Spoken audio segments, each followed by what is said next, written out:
ሮሜ 4:17 ይህም የብዙ ሕዝብ አባት አደርግሃለሁ ተብሎ እንደተጻፈው ነው። እርሱም ለሙታን ሕይወት በሚሰጥ ያልነበረውን እንደነበረ በሚያደርግ ባመነበት አምላክ ፊት አባታችን ነው። ዘርህ እንዲህ ይሆናል ተብሎ ለእርሱ በተነገረው መሰረት ምንም ተስፋ በሌለበት አብርሃም በተስፋ አምኖ የብዙ ሕዝብ አባት ሆነ። እርሱ የ100 ዓመት ሰው ሆኖ ሳለ የራሱም ሰውነት ሆነም የሳራ ማኅፀን ሙት እንደነበረ እያወቀ በእምነት አልደከመም። ይልቁንም በእምነቱ በመጽናት ለእግዚአብሔር ክብርን ሰጠ እንጂ የእግዚአብሔርን ተስፋ አልተጠራጠረም። እግዚአብሔር የሰጠውን ተስፋ እንደሚፈጽም በሙሉ ልብ እርግጠኛ ነበረ። ስለዚህ ጽድቅ ሆኖም ተቆጠረለት።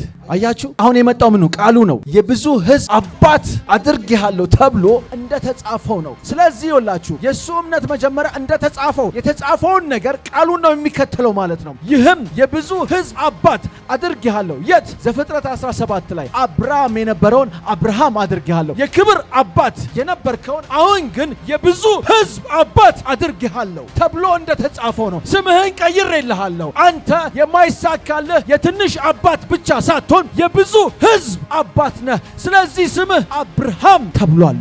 የብዙ ሕዝብ አባት ከተባለ እንደተጻፈው የተጻፈውን ቃል ማሳካት የግድ ነው። ስሙ ራሱ ምንድነው የሚለው? የብዙ ሕዝብ አባት ነህ። እርሱም ለሙታን ሕይወት በሚሰጥ ያልነበረውን እንደነበረ ማካቶ ቬሬዲዚያ እስኪ ይኸውላችሁ፣ እርሱም ለሙታን ሕይወት በሚሰጥ ያልነበረውን እንደነበረ በሚያደርግ ባመነበት አምላክ ፊት አባታችን ነው። ለሙታን ሕይወት እንደሚሰጥ ያልነበረን እንደነበረ የሚያደርግ የጠራውን አምላክ ማክበር ስለነበረበት በሱ ፊት ምንም ከሌለበት ቦታ ላይ ነገርን መፍጠር የሚችልን አምላክ የሞተን ማስነሳት የሚችልን አምላክ ስላወቀው አብርሃም መታመን ነበረበት። ለተነገረው የብዙ ሕዝብ አባት ብሎ ለመጣው ቃል መታመን ነበረበት። የእግዚአብሔር የፈጣሪው ቃል ኃያል እንደሆነ አብርሃም ያውቃል። የሱ ቃል ያልነበረን ነገር መፍጠር እንደሚችል አብርሃም ያውቃል። የሞተን ነገር ማስነሳት እንደሚችል አብርሃም ያውቃል። ስለዚህ በዚህ ተማምኗል። ይህንን ተማምኖ ይዞ እያለ አሁን ግን 18 ላይ ምናለ ተስፋ በሌለበት ቦታ ላይ ተስፋን አብርሃም ጠበቀ። ተስፋ የለም እኮ ተስፋ የሚባል ነገር የለም። ተስፋ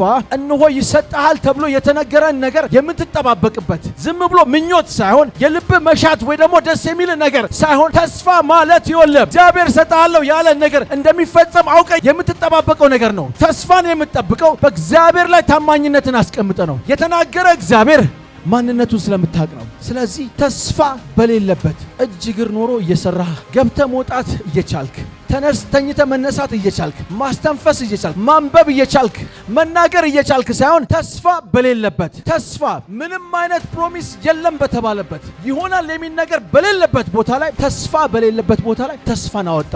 ክብር ለኢየሱስ ይሁን። ተስፋችሁ ይድመቅ ዛሬ በኢየሱስ ተስፋችሁ ይድመቅ ዛሬ። በጨለመ ቦታ ላይ ምንም ነገር በሌለበት ከዛ ውስጥ አብርሃም ተስፋን አገኘ። ለምን? እንዴት አገኘ አብርሃም? ምክንያቱም የተናገረውን ያውቃል። ምክንያቱም ከኡር አውጥቶ ሂድ ብሎ የላከውን ያውቃል። ከሱ ጋር ያለውን ሪሌሽንሺፕ ያውቃል። ክብር ለኢየሱስ ሲሆን ምንም ተስፋ በሌለበት አብርሃም እስኪ ተስፋን አምኖ በሉ የብዙ ሕዝብ አባት ሆነ። 19 ላይ እርሱ የ100 ዓመት ሰው ሆኖ ሳለ የእርሱም ሰውነት ሆነ የሳራ ማኅፀን ሙት እንደነበረ እያወቀ በእምነቱ አልደከመም። ሰውየው እኮ ሰውነቱ ደክሟል። የሳራ ማኅፀን እንደማይሰራ ያውቃል። ይህም ያም ባይሰራ ግን እኔ ተስፋ ስላለኝ በእምነቴ ጸናለሁ አለ። እኔ ባልችልም አብርሃም በ100 ዓመቱ ምናልባት በምርኩስ ይሆናል እየሄደ የነበረው። በምርኩስ መሄዱን ግን አላየም። የሱም የባለቤቱም የሳራ ማኅፀን መድረቁን አላየም። እሱ ግን ይወለህ አብርሃም የአዲስ ኪዳን ተራኪ የተባለው እነሆ የመንፈስ ቅዱስን ኃይል አስቀድሞ የገባው የሌለ ነገር ላይ መኖርን የሚያመጣ ወይ ደግሞ የሞተን ማስነሳት የሚችል የእግዚአብሔርን ማንነት ያወቀው አብርሃም የሱ ሰውነት ቢደክምም የሳራ ማኅፀን ቢዘጋም የሱ ነገር ከነገር በላይ እንደሆነ ነው የሚያውቀው። ዛሬ መንፈስ ቅዱስ ነገራችሁን ከነገር በላይ ያደርገዋል። ይህ የሚያሳየው እምነት በእኛ ችሎታ የሚደረግ ሳይሆን እምነት ከሱፐርናቹራል በሆነ መንገድ ከኛ ችሎታ በላይ በሆነ ነገር መለኮት ጣልቃ ገብቶ የሚያሳካው ነገር እንደሆነ ነው። እምነት በአብርሃም የሰውነቱ ጉልበት ወይ ደግሞ በሳራ የማኅፀን መስራትና አለመስራት ላይ መመርኮስ ሳይሆን እምነት በእግዚአብሔር ቃል ላይ መታመን ነው። እስኪ በእግዚአብሔር ቃል ላይ መታመን ነው በሉ። በእግዚአብሔር ቃል ላይ መታመን ነው። ነብዩ ምን ቤትሽ ምን አለ አላት። እነሆ አንድ ማሰሮ ዘይት ሙዩ አላት። ቃሉን ተናገረ፣ ሞላች። ከዛ በኋላ ግን መሙላቱ ምን አላቋረጠም። ከሰፍሯ በሙሉ የሰበሰበችው ማሰሮ እስከሚሞላ ድረስ ዘይቱ አላቋረጠም። ዘይቱን ያመጣው ምንድነው ብትሉ እምነት ነው። ክብር ለኢየሱስ ይሁን። እምነት ነው። እምነት ምንድነው? የሰማይ ላይ የምንገበያይበት የምንለዋወጥበት ነዋይ ነው።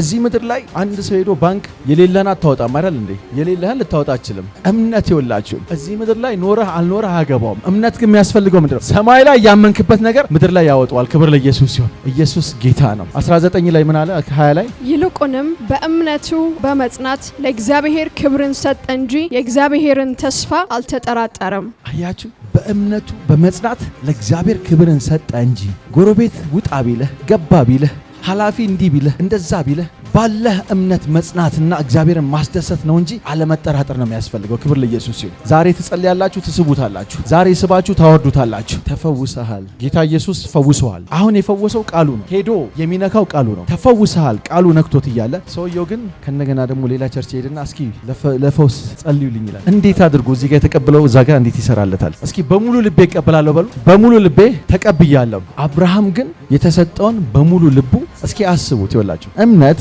ተስፋ ያደረግንበት ነገር እንደሚፈጸም የሚያስረዳን የሚታየው ነገር ከማይታየው እንደመጣ የሚገልጽልን ነው። ስለዚህ እስኪ የእናንተ ሚራክል እዚህ ጋር ከሚታይ ነገር አይደለም የሚመጣው። የእናንተ ሚራክል ከማይታየው የማይታየው ነገር ሁን እንደሚያደርገው እስኪ መኑ ሳሉት። እስኪ ቤታችሁ ያለውን ችግር፣ አካባቢያችሁ ላይ ያለውን ችግር እስኪ ሳሉት። እኔ ዛሬ ይህንን ቃል ተቀብያለሁ። ወደ ሰፈሬ ስገባ ገና እግሬ ሲረግጥ ግን ፓሩሻ ካታላ ራዴዜ ገና እግሬ ሲረግጥ ግን ነገር በሙሉ ይቀየራል። ምክንያቱም የምጠብቀው ከዚህ ከምድራዊ ሳይሆን ከሰማይ እግዚአብሔር ሰራዊቱን ይልካል።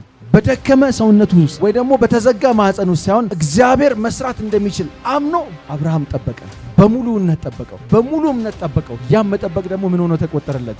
ጽድቅ ሆኖ ተቆጠረለት። ስለዚህ እንደተፈጠሩ የምንረዳበት እምነት ነው። ዓለማት እንደተፈጠሩ ዛሬ እስኪ የራሳችሁን ዓለም አዘጋጁ። ዛሬ እናንተ የምትፈልጉት ዓለም እስኪ ራሳችሁ መፍጠር ያለባችሁ ምንድን ነው? አቅም አንሳችኋል? እምነታችሁ ደክሟል? ምንድን ነው? በሽታ አጥቅቷችኋል? ምንድን ነው? በፋይናንስ ችግር ተይዛችኋል? ምንድን ነው? የከበባችሁ ዓለም ምንድን ነው? የያዛችሁ ዓለም ምንድን ነው? እሱ ስራውን ጨርሶ ባርኳችሁ ለእናንተ አስረክቧል። ለእኔና ለእናንተ አስረክቧል። እሱ በፈለገው መንገድ ግን እኛ እየተገለጽን አይደለም። የተያዝንበት መንገድ ምንድን ነው? እስኪ እንዳንጸልይ የጸሎት ጉልበታችን የተዘጋው ሞገስ ነው ያጣነው። የገባንን ህይወት እንደተፈለገው በሙሉ መኖር ነው ያልቻልነው ወይስ በምድራዊ በረከት እንዳንባረክ ነው በሮች የተዘጉት? ይህ ሁሉ የሚከፈተው ማሩሻ ካታሶፖ ጴጥሮስ ልክ እንዲተነሳና ሲወጣ በሩ እኮ ነው የተከፈተለት። ከሱ ጋር የነበረውን ክብር ስላየ በሩ ተከፈተለት። ለጴጥሮስ በር በብረት የተሰራ በር ከተከፈተ ለእኔና ለእናንተ መንፈሳዊ በር እንዴት ነው የማይከፈትልን? እኔና እናንተ ዛሬ የምናገረው የሱ ቃል ነው። እኔ የተናገርኩት የሱ ቃል ነው። የተቀበላችሁት የሱ ቃል ነው። እምነት ከምንድን ነው የሚመጣው? ከመስማት ነው። መስማትም በምንድን ነው? በእግዚአብሔር ቃል ነው። ይህ የእግዚአብሔር ቃል እናንተን እንድትሰሙ አድርጓችኋል። ስለሰማችሁ ደግሞ እምነታችሁ ምን ብሏል? ከፍ ብሏል። እምነት በምናየው ነገር ላይ የተመሰረተ ሳይሆን በተነገረን ነገር ላይ ነው። የተነገራችሁ ነገር ምንድን ነው? የተነገራችሁ ነገር ራስ እንጂ ጅራት አትሆንም የሚል ነው።